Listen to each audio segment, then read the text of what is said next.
Welcome to my mini vlog! Hello everyone! This is Raquel. At ngayong araw, samahan niyo ako sa buong maghapon ko. Today is Saturday at may pasok nga ako ngayon. Bandang 7:20 na nga ako ng umaga nakarating ng office. Hindi na nga ako nakapag-video dyan pero tapos na din akong mag-almusal. Prutas lang din yung pinili ko at nagtimpla lang din ako ng kape puro. Hindi ako sanay kumain ng kanin sa umaga kaya nagkakape lang talaga ako. Pag Saturday nga, konti lang talaga ang pumapasok. Tulad sa amin dito sa accounting department, dalawa lang kaming may pasok ngayon. Then usually, pag gantong Saturday, madalang lang yung may transaction sa akin. More on mga applicants ang mga nagsisipuntahan. Pero ngayon nga, isa lang yung stop na inassist ko. After nun, wala nang sumunod. Pag ganito nga na wala akong i-assist, mas okay nga kasi nagagawa ko yung mga pending ko na gawain. Madami-dami na nga akong dapat i-encode at isusort na papers. Alam niyo ba guys na magdadalawang taon na ako dito sa trabaho ko.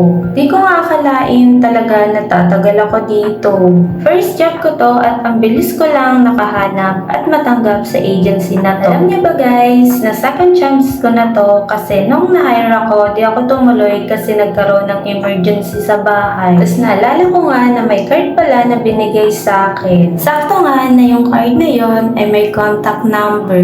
Nagpakasakali nga akong i-message yun. Tinanong ko nga if vacant pa ba yung position. At isa pa nga sa nakakatawa kasi yung number na yun ay nakailang send ako. Kasi yung isang number is bura na and thankfully nga tumama ako sa pangatlong try ko. Same day nga nang minessage ko sila, sinabihan ako na if possible by 1 PM punta ako ng agency. At yun nga, pinag-medical lang nila ako tapos nung nakompleto ko na yung mga requirements ko, bumalik ulit ako para ipasa sa kanila. Lunch break na nga ng mga oras na to. Naka-free lunch nga kami today kaya nakasave ako sa gasto. Ang pagkain ko nga dito ay Jollibee tapos prutas na tira ko kaninang umaga. At syempre, hindi mawawala ulit ang kape puro. Masanay na nga kayo kasi di talaga sa akin mawawala ang pagkakape. 1 hour nga yung break ko at by 1 PM yung balik ko. Hindi na nga ako lumabas para bumili at dito na lang din ako kumain. Kayo din ba na kapag napadami ng kain pagkatapos ay inaantok na? Kailangan ko nga ang labanan yung antok ko kasi sobrang aga pa at matagal pa yung uwian. Hindi ko nga naubos yung pagkain ko dyan kasi sobrang busog pa din ako sa kinain ko kaninang umagahan. After ko nga kumain at makapag-toothbrush, mag-aayos nga lang ako dito ng very long. By the way guys, sa mga nagtatanong, ang sunscreen ko po na gamit is